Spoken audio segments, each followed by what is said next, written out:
आणि एक मोठी बातमी आहे, पाकिस्तानकडून आता भारतासोबतचा व्यापार हा बंद करण्यात आलाय। तिसऱ्या देशामार्फत होणारा व्यापार देखील स्थगित करण्यात येणार आहे। पाक सरकारच्या बैठकीमध्ये हे निर्णय घेण्यात आले। हवाई क्षेत्र बंद करण्याचा निर्णय देखील आता पाकिस्तानने घेतलाय। काल भारताने काही बंधनं आणलेली होती, काही कठोर निर्णय घेतलेले होते। त्यानंतर आज पाकिस्तान सरकारच्या बैठकीमध्ये हे निर्णय पाहायला मिळत आहे। तर हवाई क्षेत्र देखील भारतातून उड्डाण करणाऱ्या विमानांना बंद करण्याचा निर्णय झालेला आहे। तर पाकिस्तानचा भारतासोबतचा सुरू असलेला व्यापारही बंद करण्याचा निर्णय घेण्यात आला आहे।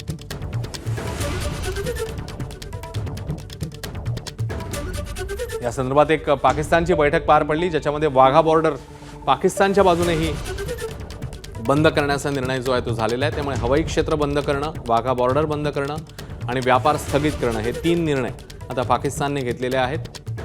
पाक सरकारची एक बैठक नुकतीच पार पडली, ज्याच्यामध्ये हे निर्णय झालेले आहेत।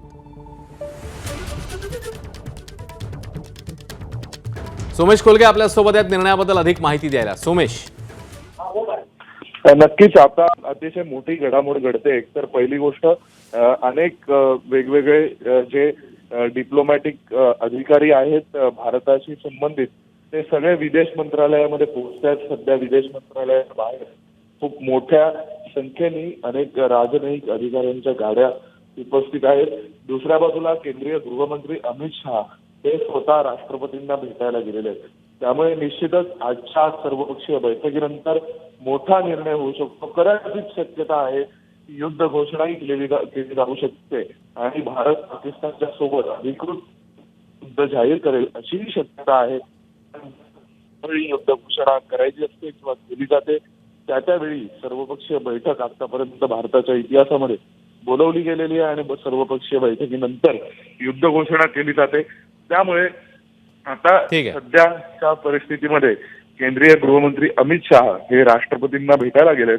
तर राष्ट्रपती हे तिन्ही सेना दलाचे प्रमुख असतात आणि त्यामुळे त्यांना कॅबिनेट कमिटी ऑन सिक्युरिटीची जी बैठक झाली आणि त्या बैठकीत जो निर्णय घेतला गेला त्या निर्णयाबद्दल ब्रीफ करण्याचं काम अमित शहा करू शकतात। सोमेश, आपल्या सोबतच राहा, आणखी काही बातम्यांबद्दल तुझ्याकडनं अपडेट्स जाणून घ्यायचे आहेत।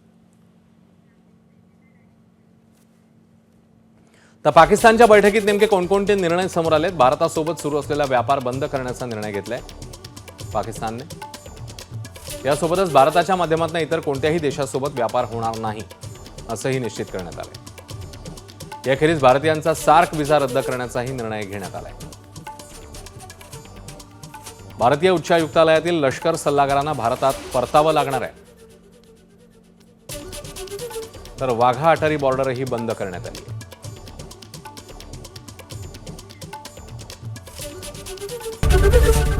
एबीपी माझा, उघडा डोळे बघा नीट।